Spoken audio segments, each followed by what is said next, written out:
اعوذ باللہ من الشیطان الرجیم بسم اللہ الرحمن الرحیم وبہ نستعین انہ خیر ناصر و معین۔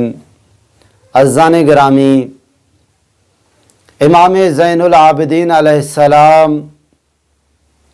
ماہ رمضان کو جب الوداع فرماتے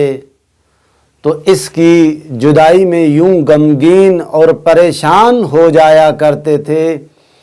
جیسے ایک دیرینہ دوست جدا ہونے جا رہا ہو، اور اس کی جدائی ناقابل برداشت ہو۔ صرف یہ نہیں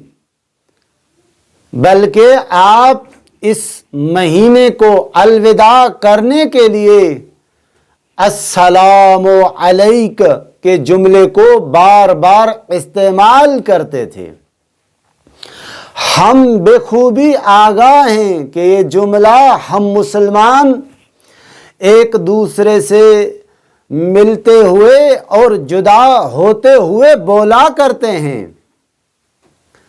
امام علیہ السلام ماہ رمضان سے رخصت ہوتے ہوئے اس سے باتیں کرتے تھے جیسے ایک دوست سے جدائی کے وقت باتیں کی جاتی ہیں اور اس کے چلے جانے پر رنج و ملال کا اظہار کیا جاتا ہو۔ گویا امام سجاد علیہ السلام ہمیں یہ پیغام دے رہے تھے کہ ماہ مبارک رمضان جا رہا ہے، لیکن اگر آپ کا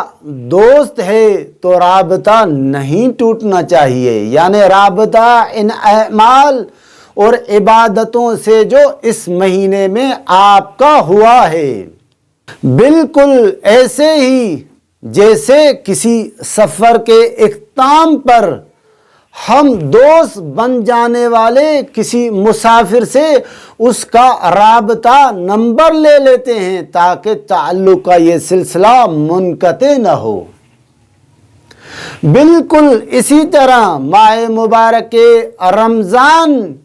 کی برکات و فیوزات کا رابطہ اور سلسلہ نہیں ٹوٹنا چاہیے جو ہم نے اس مقدس ماہ میں مہمان خدا بن کر سمیٹ لیا ہے۔